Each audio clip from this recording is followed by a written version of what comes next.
Well, welcome back, folks. We're just going to run the clock and get started on that last example, section 9.3.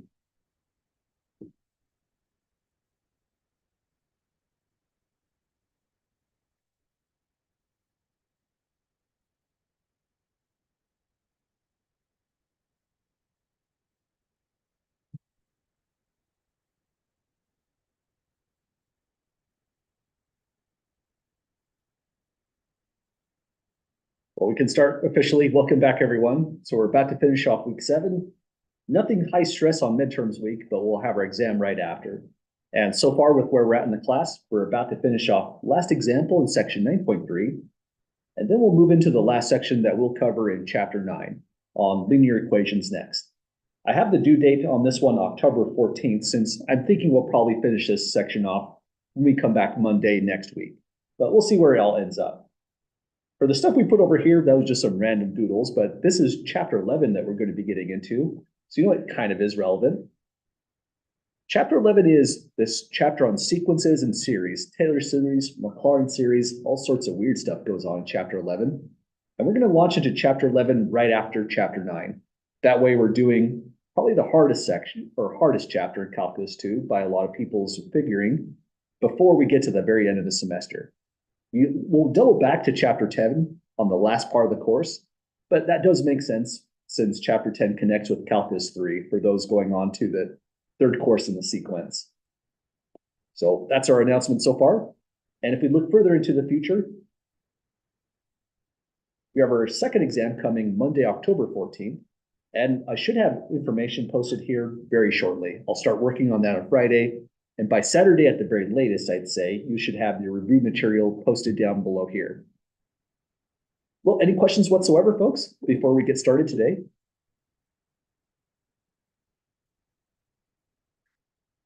Okay, well, let's get going. We nearly finished off section 9.3. In fact, we did all the major examples like you're going to see here on the homework problems, but we did have an application left over there. And doing differential equations without applications is possible, but it's doing it a disservice. The reason differential equations exist as a field is because of the applications. So they always deserve a little bit of center stage there. But when it comes to actual exam questions, I'm not going to ask any of the applications since this is just a gentle introduction to differential equations. We're not trying to really cover major ground. So the homework problems that you see here and you see here, these are like the major kind of problems you would see as actual legitimate exam questions. So back to section 9.3. We're looking at this example just as a refresher. What is a separable equation? A separable equation means you could do something like this. Factor away the x variables from the y variables. In this problem, we did exactly that. We factored away y squared. But if this was, say, +1, it's suddenly not separable at all. You cannot factor out y squared from this expression and separate x and y whatsoever. And the parenthesis does have to go there. Y prime is multiplying everything. So it's actually more touchy than it looks. It's just that every problem we put down in section 9.3 was separable in the beginning. What we do is we bring everything involving y to one side, everything involving x to the opposite side, including the differential factors dx, dy, and then we just integrate both sides simultaneously. So that's a kind of a fun process. Definitely an application of integration. Any questions at all, folks, with how this method works? Okay, well, we tried out various versions of this. And the very end of this document, here's our applied problem. So it looks like a rough read, but the problem isn't as big as it kind of looks by all this information. It starts off by just giving us some basic information about physics. An object of mass m, we are going to visualize as moving horizontally through a medium, which resists the motion of force that is a function of the velocity. So what they're saying is, let's see if we can do a weird demonstration. Imagine this is the medium, just some kind of water, like they're mentioning down below. The object moving could be a boat going in this direction, but the faster the boat goes, the more the water around it is going to resist the actual propulsion of the boat. So that's the kind of picture you can have in your mind's eye. Imagine like some kind of big cruise liner trying to go fast. The faster it goes, the more that the water itself is going to resist the motion of the cruise liner, dropping its velocity.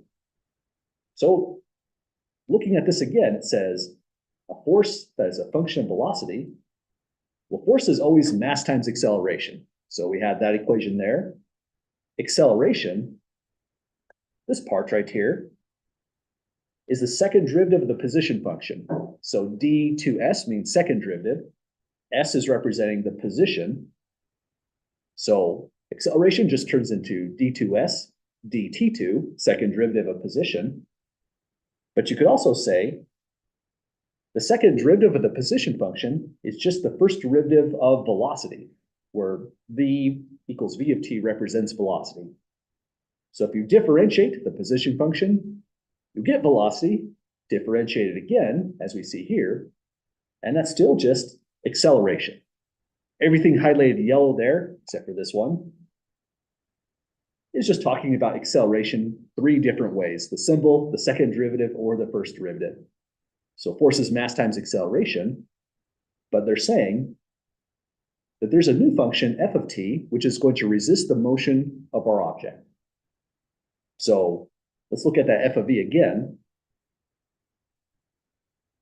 It says here, in the larger context, suppose that the resisting force is proportional to the velocity. Well, it's going to oppose the velocity, so that's why there's a negative sign. The water is going to push against the boat, in other words. Being proportional means that there is going to be a constant of proportionality, k, so we just take negative times k times velocity.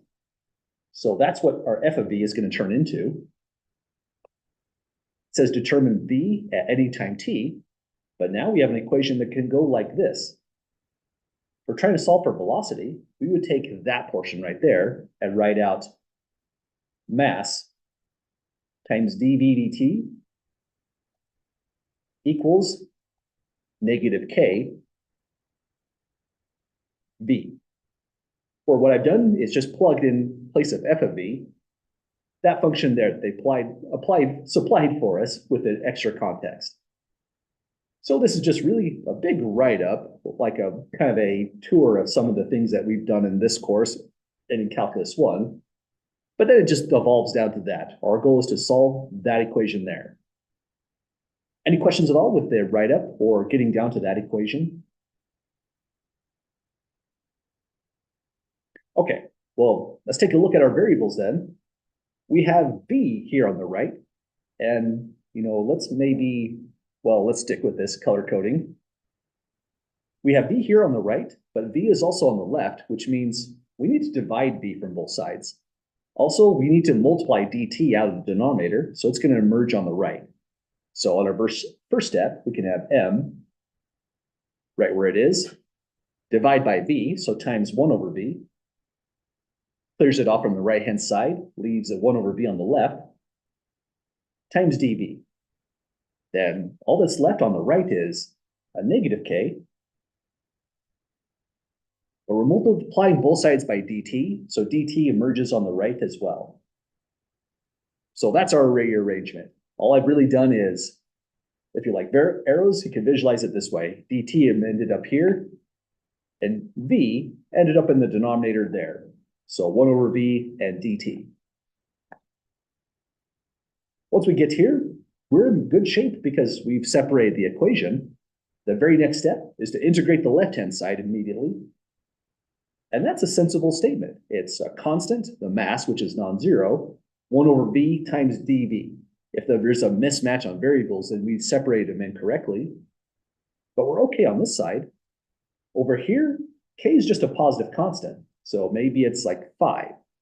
That means when we integrate with respect to dt, that's okay. If no t emerges and we have just a constant, we'll get negative k times t on the right-hand side. So that's our next step. Integrate both sides after separating. And the integration is pretty fast on this one. M is a constant, so it's unaffected. Antiderivative of 1 over v is the natural logarithm of absolute value of v. Over here now on the right-hand side, if you integrate a constant with respect to t, you just get negative k, that constant, times t. And this is the moment at which we have to put in our constant of integration plus c. So we've done it, folks. We haven't fully solved it just yet. It says determine v at any time t, but they're just asking us to solve this differential equation essentially. So coming down here, our goal is now just algebraically solve for v. Any questions first at this stage? Okay, well, we would probably want to get rid of that exponent right there before we deal with the natural log, or not an exponent, sorry, that coefficient m. So we can write natural log absolute value v equals negative k over m times t plus c over m. That's a little bit awkward, but we can fix that a bit. C over m is an arbitrary constant, just like the c was over here. So we're going to say c1 equals c over m. So on our next line, it's natural log absolute value v equals negative k over m t plus c. This doesn't have to be done, but sometimes when there's a lot of steps to solving for the actual value v here, the velocity function, this constant could get bigger and bigger and bigger. And if it's still just an arbitrary constant, you might as well give it the new symbol. Sorry, that should have said c1. So we're just consolidating our constant to simplify the work. Well, on the next step, if there's a natural log, we've taken this step before, you take the left-hand side to a base e, and now natural log absolute value v is an exponent. On the right-hand side, everything here is now an exponent. And the way you format that can help out visualizing it. I'd usually take this fraction and go negative kt divided by m plus c1, so that it looks like everything is written on one line in the exponent position. So just about there's a cancellation on the left, so that's gone. Absolute value of v, this almost feels like deja vu. We've solved equations that go like this quite a lot at the end. It's going to turn into partition the powers here, e to the power of c1 times e to the power of negative kt over m. And now, well, we're going to take off the absolute value sign. That gives us two potential answers, either positive or negative over here. So on the next step, we have v equals positive or negative e times c1 e to the negative kt over m. We have the same kind of conflict that we've seen before with this thing. Plus or minus e to the power of c1 is all real numbers except 0. 0 cannot ever be gotten from this kind of expression. That's because e to any power is never 0 itself. But coming back up here on the original differential equation, notice there is one solution that's kind of hard to see. It's when the velocity is actually 0. If the velocity is 0, then the left-hand side would be mass dv dt, but then that'd be mass times 0, because if velocity is 0, then its derivative is certainly 0. The right-hand side, negative kv, would just be negative k times 0. Well, that's 0 as well. And what this tells us is that the 0 function for velocity will solve the left-hand side and the right-hand side giving 0, balancing the equation. That means down below here, this is any real number except 0. But if 0 is a solution, we need a new constant taking the place of this. We can now say, therefore, the velocity, you could say velocity at time t, making it an official function if you like, or you could just leave it velocity like this. This is a stylistic choice mostly. But I do like function notations. Personally, I'd probably call it this, velocity at time t. Let's say it's equal to an uppercase k, so a new constant, e to the negative, well, you know what, maybe k is not the best one. Let's go with a constant d, just after c, e to the negative lowercase kt, divided by m, where D is any real number. Or you could just say more briefly, D in R. If you're a fan of symbols, that's the symbol for the real number line. So this looks weird because at this stage, that could be any real number except 0, but it's only because, oh, sorry, I didn't mean to scroll and zoom at the same time. It's only because v equals 0 is also a solution. We can include 0 right here and just throw in an arbitrary constant where d really is arbitrary, any real number whatsoever. Turns into an exponential function. So what this is telling us is that if you increase your velocity more and more, a negative exponential function, or an exponential function like this, where it's exponential decay, says that your velocity is just going to get shorter and shorter, or smaller and smaller over time. Well, any questions, folks, with running through this problem? Okay, applied problems are always a little bit weird, but the good takeaway is from right here, it was just another separable equation. Different variables and weird constants throw in is the only thing that was really new on this one. We did, folks. These are different things you can do with separable equations. But the more you look at separable equations, they are really kind of touchy. There's a large class of them that work out just fine. But then there's a whole bunch of things you probably would want to model with differential equations, and it's just absolutely not separable, unfortunately. So that's where we're going to take a look at a different class of equations, known as the linear ones. Oh, sorry, question first? Yeah, I don't know if I'm supposed to be paying attention. Did we finish the second last problem? Well, that's a good question. I might have left that one off. For some reason, I thought I was doing just the last problem here. Oh, I think I remember what happened on that one. Sorry for going out of order. Thanks for spotting that one, Craig. So we went through, I think we did one where we solved it, but we didn't actually solve the initial condition, right? Oh, that should have been our first one for today. Well, we did that one to start off, so the application's done. Sorry about that. I usually like to go in order. That's a little bit weird. But let's actually finish this one officially. So part B was another separable equation. Following the color coding, we just divide by L squared. We wrote it as L power -2 here. Then we multiplied by dt to put it on the right-hand side and integrated. Antiderivative on the left, negative L power -1. On the right, we took advantage of this right here. Well, actually, we derived it, but you're always welcome to, every time antiderivative of a natural log comes up, to put in that formula, since it's such a regular occurrence. Once we got here, our next step was to go to the yellow part and actually solve for the initial condition. So thanks for getting us back on track on that one again. Never my intention to skip problems, but things happen. Looking at that equation, L of 1 equals -1, this means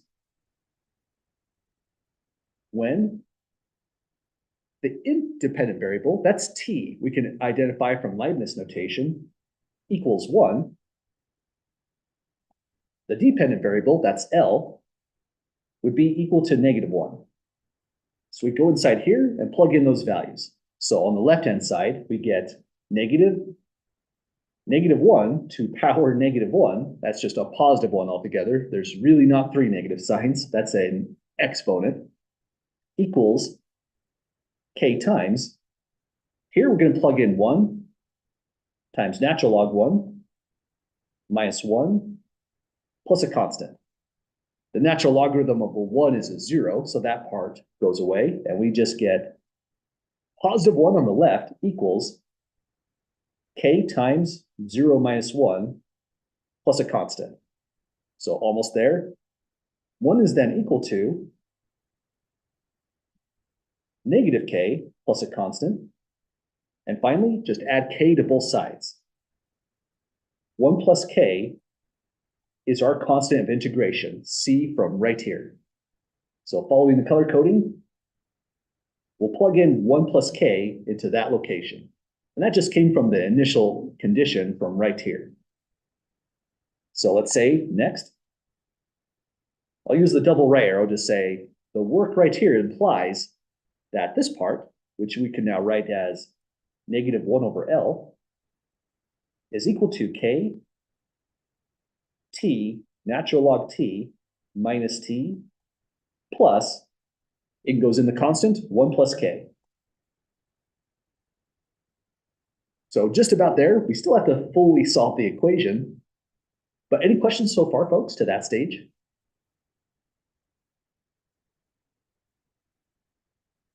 Okay, I guess we can go in order of, first, if L is in the denominator, there's a great algebraic trick here. Take the reciprocal of the left-hand side, becomes negative L, and just take the reciprocal of the right-hand side. It becomes 1 over k times t, natural log t minus t plus 1 plus k. So all I've done is take the reciprocal of both sides, and with that negative sign, we're just going to multiply it to the right-hand side. And finally, we've got L is negative 1 over k t natural log t minus t plus 1 plus k. So finally, that's our solution to that equation there that we almost finished last class, but now we've come back and solved for the initial condition. Well, any questions, folks, on solving that separable equation there?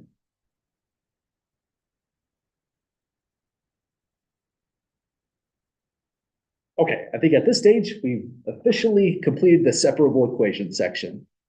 Now we're going to make a pretty big change. Section 9.4 has a lot of applied problems, but again, we're not going too far into differential equations. So I felt like 9.1 is just us introducing equations, showing how to verify you have a solution. 9.3 is one set of equations, one class of them. And finally, 9.5 is the last class of differential equations we'll take a look at. Probably 9.5 is, in the sense of how applicable this is to the sciences, this is probably the more important section, in my opinion. Linear differential equations are one of those things that just get used all of the time when you're modeling information, whether it's biology, physics, engineering, and so on. And what's happening in linear equations is, well, when you go to solve them, it's all about the product rule, which is kind of amazing here. So example 1 is just kind of a warm-up kind of example. First thing we're going to do is just state the product rule. Lots of different ways you can state this. If you're using function notation, it might be in this way. F of x times g of x prime. Lots of ways to write it as well. I think our author usually goes this way. F of x times g prime of x plus f prime of x times g of x. Me personally, I do a slightly different pattern. I usually differentiate the first f on the first term, copy g of x, then copy f of x and differentiate over here. But really any order is totally fine as long as you are copying one, differentiating the other, and doing vice versa on the other term. Then you've got the right product rule. Now, below it says solve that differential equation, that one, and that one looks really complicated based on what we've done, by making use of the product rule. First thing to observe is this one's not separable. We have x cubed with y prime, 3x squared with y, and a tangent x. There's really no way to factor on this to get x's on one side and y's on another side. So we really do need a new technique. Let's start by putting down, well, copying down the equation. X cubed y prime plus 3x squared y equals tangent x. So we're going to use the product rule, following those instructions to the letter, to solve this differential equation. First, let's make an interesting observation. You have y prime here and just y. What that might remind you of is this part of the product rule. You have a function differentiated and a function just copied. On the other part of the product rule, well, you have the function f and its derivative f prime of x. So let's see if that tracks. We have the function and its derivative, 3x squared. That means the product rule does in fact apply. But here's the weird thing. We're going this direction, the product rule. We're undoing the result of differentiating and putting it back into two functions being differentiated in that format. So we're using the product rule, but what we're really using is a product rule going backwards. So how does it work? start on the left side here, go x cubed y, and the prime just goes right exactly there, x cubed y prime.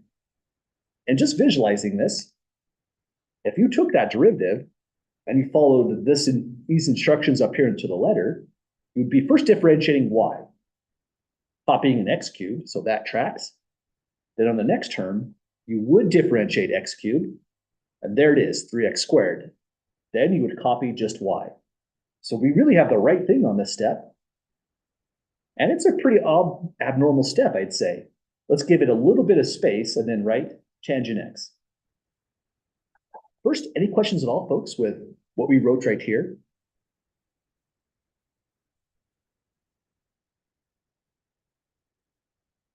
Okay, if you feel okay with that, then this is the major observation for linear equations in section 9.5.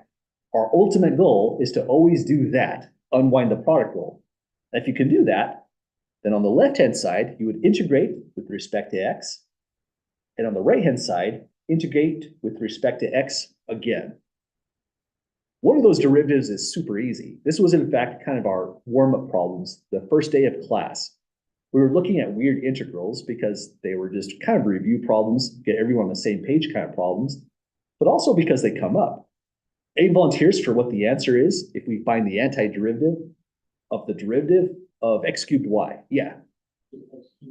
Absolutely. The antiderivative of the derivative, they cancel each other out. So like you said, x cubed y. So that's pretty amazing again. That differential equation looks complicated on this start, but the left-hand side was a product rule. So we unwind it, we integrate it, and now the left-hand side is just that.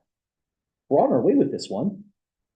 We need an antiderivative of tangent x. That might be digging a little bit deeper. That's a good one to bring to your page of notes for the exam too. This one turns into a natural log of an absolute value. Any volunteers for what's inside? I think you're on the right track, but that would be antiderivative of a secant function. Oh, yeah. But you pretty much said the answer. That's kind of how I memorize them. This one is just secant itself. So this will be a secant x plus a constant. Those are, again, some derivatives we looked at like a month ago. So if you need a good spot to just look up all of these in one little contained location, go here on the Moodle website to section 7.5. That was like our big review section on integration. And so it also started out with a huge table of formulas. And there's the one for tangent. And just to double check, because I get foggy on these myself if I'm not using them routinely. Yeah, the one for secant is natural log secant plus tangent. And then the way I memorize those is tangent is just secant. And if you're taking the antiderivative of a secant, you get almost the same thing, but you add a tangent on it. Well, that means we're just about there, folks. Only thing left to do on this is just divide by x cubed. So y equals the natural logarithm of the absolute value of secant x, add an arbitrary constant of integration, and divide by x cubed. So that was a complicated equation at the start, but notice some of these equations are actually a little bit faster to solve than even the separable ones. It kind of just depends on the equation, but sometimes they're really pretty quick. Any questions or comments at all, folks, on our first one of the day on these notes? Okay, so we're just undoing the product rule. That's our big mantra. But the question that everyone would typically have, whether you ask the question or not, it's probably in the back of your mind's eye. What if it was a 2? The whole thing is off balance, right? If there's a 2 right there, you cannot just go right down to this. We need to do something to the equation to fix it if the numbers are off. So there's a whole strategy for this, and it's called an integrating factor. So here's where the notes start in earnest. A first order linear differential equation is any equation that can be put into this form. It's first order, so only the first derivative comes up. You need to have dy dx isolated as a term, so no coefficients in front of it, no variable x, no function. Then you can have any function here, p of x times y, equals to any other function here on the far right. Sometimes q of x is 0, sometimes it's 1, other times it could be something like cosine. So if we can, we always try to look at the equation and decide, can we undo the product rule on it? It's not going to work on this one though, because the derivative of e to the x is not 2e to the x. We can't just undo the product rule here. So we take a different strategy. It's all about the function right here, p of x. And my screen seems to have gone out. Give me a moment for folks in Zoom. I'm not too sure what happened, but I think the technology is just angry today. For folks in Zoom, can you still hear me, see me? The screen should look white while it's trying to figure something out. Microsoft Word is not responding. Probably doesn't like differential equations very much. Still hearing you and seeing you. Your screen is white with a green dot. It looks like you need to restart or something. Thanks, Chris. Something weird is going on with the audio. This has got to be my computer. The rate at which you were talking was slowed way down. That's going to look kind of crazy on the video, but I appreciate your responding to that. So let me take 5 minutes and see if I can figure out the technology on this one. This has never happened before, so I'm kind of at a loss here.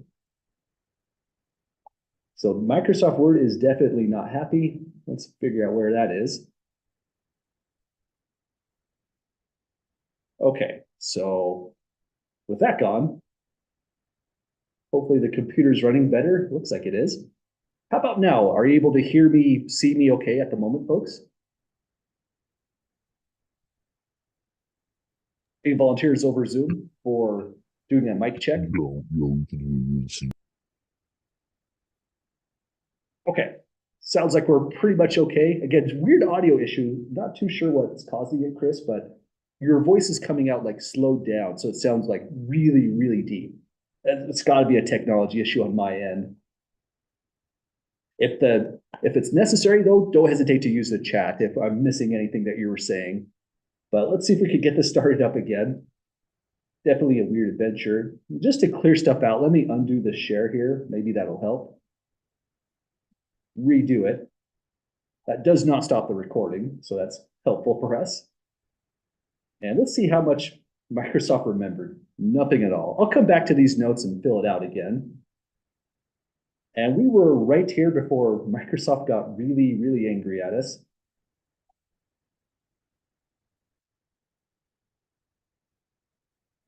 Okay, back on track. What were we saying? I got a little bit sidelined on that, a little bit distracted, but let's see. We're trying to solve this differential equation, and I think I was doing this. The key is p of x. We take our p of x, and we put it inside this expression right here. Blow that up. I of x is called an integrating factor, so I for integrating.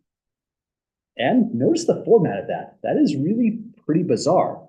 We take e to a power of the antiderivative of whatever the p of x function happened to be. Once we find that, we multiply both sides of the equation by that integrating factor. So if we can't undo the product rule at the very beginning, that's our very first step. Let's give this a try right away, but first, any questions at the moment?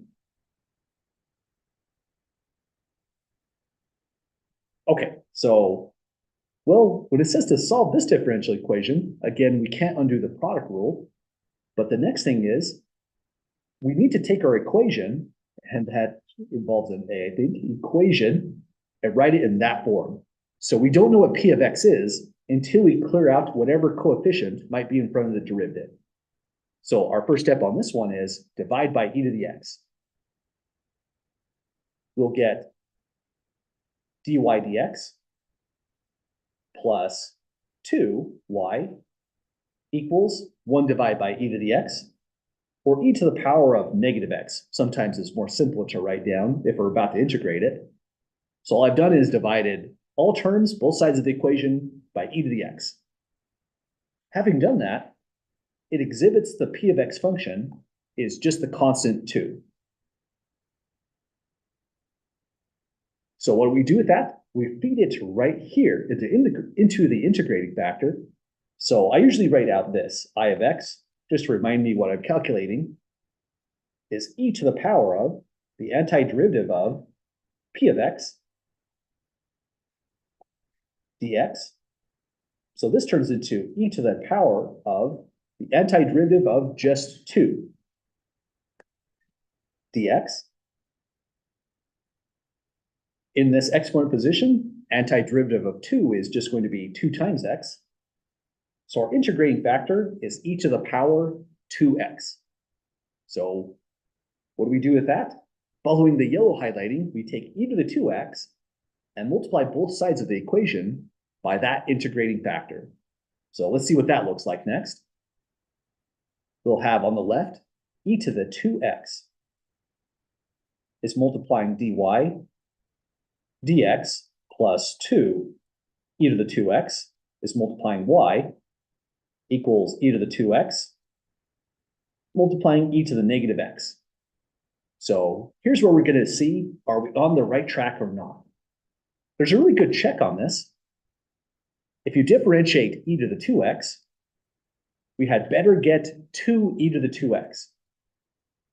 So this is often the kind of visual check that I do on these kind of problems, just to see if we're on the right track. Derivative of e to the 2x, I use an arrow, just say d by dx to say we're differentiating it. But that derivative is e to the 2x times 2 through the chain rule. So that means we have the right thing. Up here it didn't work because the derivative of e to the x is not 2e to the x. But here it does work out. So that's the magic of the integrating factor. Our author does a pretty long, like a 2-page derivation on how you produce that kind of thing. No harm if you want to just skip through that reading or skip it outright. It gets covered once again in a full differential equations class. But our author derives this magical little thing, I of x. It's not magic, but it really feels like it because that's the only thing you can multiply both sides of that equation by, so that this is a product rule and we can unwind it. It goes like this next. You look at the first term, take the e to the 2x. There could be a y prime or a dy dx. In either case, you just throw in a y. And there's no harm in mentally verifying if you differentiate this, you'll get the line above. So if you differentiate this, depending on your order of differentiating, you first take the derivative of y.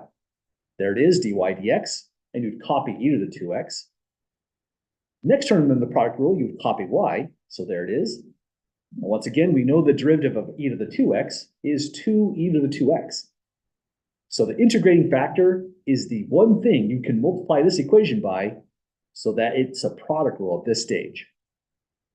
Then on the right-hand side, give it a little bit of space before equality. Combine the exponents, and it's just e to the x. That's the key step to get to this stage right here. From here on out, it always goes the same way. Integrate the left side with respect to x. Integrate the right-hand side with respect to x. Both of these antiderivatives are essentially immediate. Left-hand side, it's e to the 2x times y. Antiderivative of e to the x is itself, plus the constant c of integration. Then at this stage, solving the equation is always just one step away. If it's a linear like this one, you just divide by whatever was in front of y. So this turns into y equals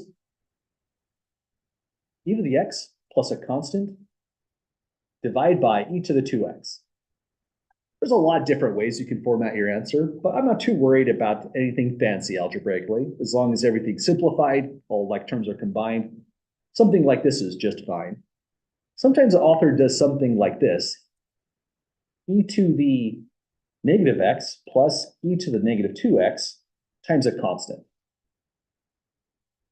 So that's an equivalent way to write it. The way it goes is, when you divide this way, you're taking x minus 2x to get e negative x.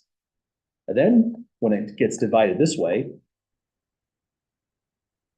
we're just bumping e to the 2x up into the numerator, changing the exponent sign.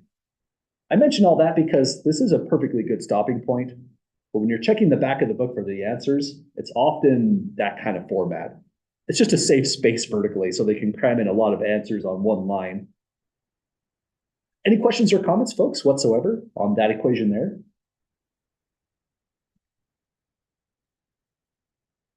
Okay, well, this section is pretty similar to the section 9.3. There's not a whole lot of problems in the homework either, because it's really just kind of a gentle introduction to differential equations. So what we're doing is just solving a bunch of equations just like that one. I have 4 equations. Here's our part B. The next ones are going to be initial value problems, so they have initial conditions, like these two. And then this is the one we'll probably be doing on Monday. We'll look at an actual applied situation in electrical engineering. So you might have to help me with this one. Units are not my strong point, and these are interesting units. The farads, coulombs, we're using Kirchhoff's law to give equations and so on. So our goal is to show this is our good application for a linear equation. So we'll finish off the notes with that one. First, though, we have to take a look at our part B here. And one thing you have to worry about is, remember, our first order linear equation does have a format issue. Whether you write the derivative as dy dx or y prime, it's a really good idea to make that the first term.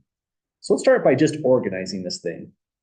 It'll be x power 4 and a y prime plus 4x cubed and a y equals sine cubed x.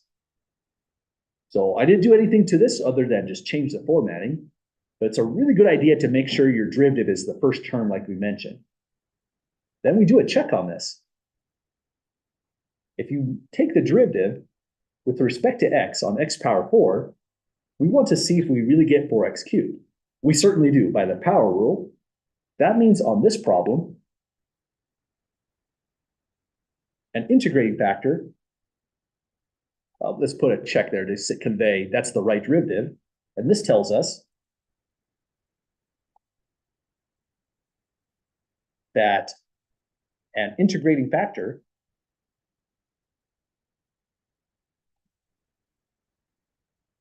is not necessary. In other words, this check right here tells us and proves to us we can already undo the product rule right at this step. If it didn't work out, our first step would have been to copy pretty much what we did up here. We would have had to divide by whatever's up in front and then start working the process with the integrating factor. You could do that on this one. There's nobody or nothing stopping you from dividing by the 4x cubed. And that was weird. My power keeps going off here. I'm gonna have to notify the technical people about this. That seems to really make Zoom angry too. Sorry about the weird technology problems, folks. Is it all the lights in the class? Just my screen and projector as well? Must be a wiring issue. That's unfortunate. This stuff is expensive. But anyways, let's maybe make this our last problem for the day, since it looks like the technology is getting more unstable by the minute. Does that sound all right to folks? I'll put in a work order with the technology people, see if they can look into what's going on. This would be a horrible ongoing issue in this classroom.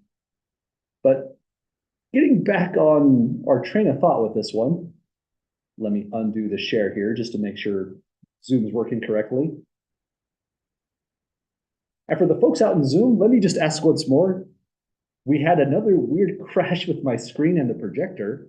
Are you still able to hear and see everything in Zoom at the moment? Okay, awesome. Thanks for letting me know. So back on our train of thought on this one, this tells us that integrating factor is not necessary, but if you did divide by x power 4 and recopied the full process on part A, you would just get right back to the stage anyway. The integrating factor would produce the same exact equation. So always do this early check. This will tell you if you need the integrating factor or not. In this case, we don't, and we can just write x power 4 times y with a prime.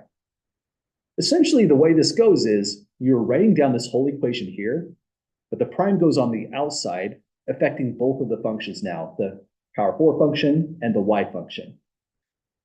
Right-hand side is just sine cubed x. So we're in business, folks. We're just going to integrate the left-hand side with respect to x, integrate the right-hand side with respect to x, and hope for the best. I'm mostly hoping that the projector doesn't fully die by the time we finish this off. So left-hand side, we're taking the antiderivative of a derivative, so we just get x power 4 times y. So that one's done. Right-hand side is not as nice, right? This is a section 7.2 problem, finding the antiderivative of sine cubed. Let's do some preliminary work on this and write this as sine cubed x is equal to sine squared x times sine x. So if you have an odd power of just sine, this is a good idea. Just take off one power until you have something even. We like the even powers because sine squared x can now be written as 1 minus cosine squared x times sine x. So that's what we're going to put in for sine cubed right here. So it's x power 4y, antiderivative, 1 minus cosine squared x, sine x, dx. Then what does it work for us on this one is a good u substitution. We let u be cosine, then du will be negative sine x dx. We've got the sine x dx here.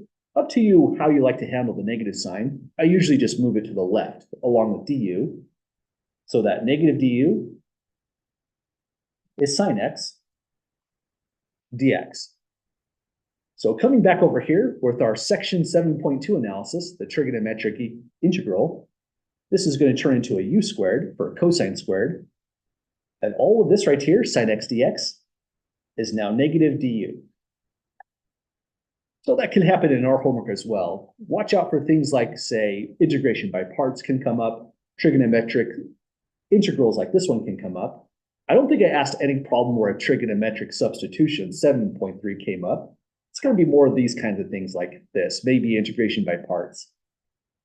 So writing this out, we have x power 4 times y equals, kind of nervous to jitter this display too much and make it crash, but now here, I have the negative sign from the negative du on the far left, almost forgot that. Du goes here, replacing sine x dx, and there's that negative sign, and it's just 1 minus u squared from where we had 1 minus cosine squared. Any questions, folks, to that stage? Okay, so still left-hand side is completely finished. X power 4y equals, now we get to do our antiderivatives, negative u minus 1/3 u cubed plus a constant. We're almost there, but we do have to undo the substitution, the u substitution.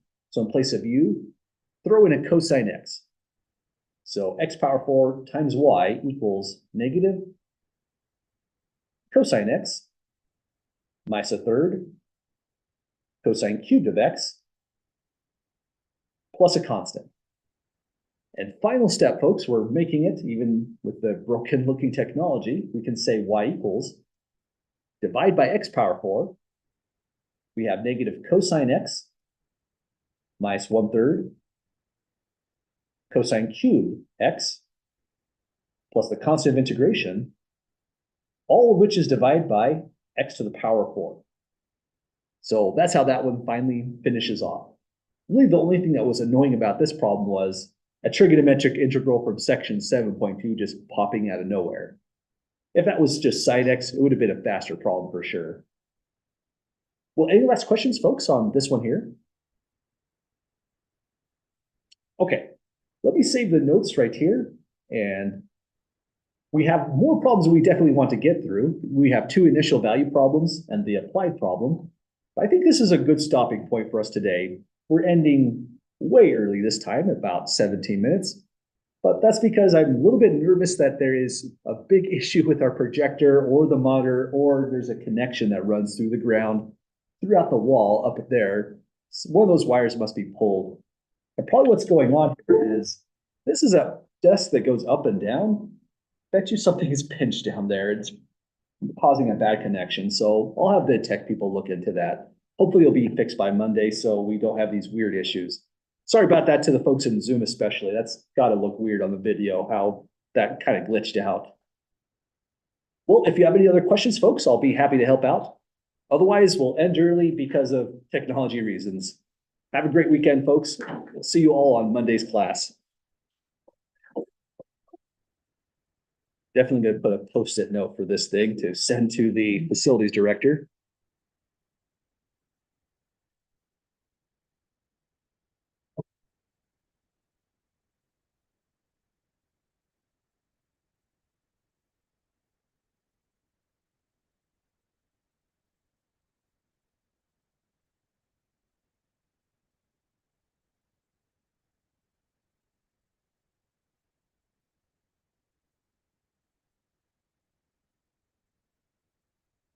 Hey, Carl, speaking over heating issue. Oh, good points. I started class at like 5 o'clock, so this projector's on for a good amount of time. And it's a really, really bright projector. You can definitely tell from this, the glow on that. So that's a good idea too. Was alcohol from the projector? Oh yeah, I have stigmatism too. So yeah, I get you. So, oh wow. I'll look into that. Who knows what's going on here? My phone was also doing something weird around the same time. Oh, yeah. Trying to give its typical animations for gestures. That is so weird. Yeah, I was trying to find. This is a PDF. I don't know why the PDF is blacked out. Weird. Maybe that was just a carryover for when the screen blacked out the first time. But it's like a hardware issue. I shouldn't see problems on the software. That's what's really weird too. Was your screen turning off? Yeah, that flickered off at the same time the projector as well. But then that affected everything on Zoom. I don't know if the projector is actually on. Might just be your computer. It could be, yeah. I think the articulating desk is probably just chewing a wire. Eventually something will catch on fire if they don't catch it. Sorry, say again? It would do the same thing if you lost power for just a second. True. Yeah, Interrupt some process and show weird visual glitches after blacking out for a second. true. Then that would actually affect the software too, right? So yeah, it could be a combination of things going wrong here today. Well, perfect storm to get us out a few minutes early, I guess. Weird. Appreciate your all patience with that. Have a great weekend.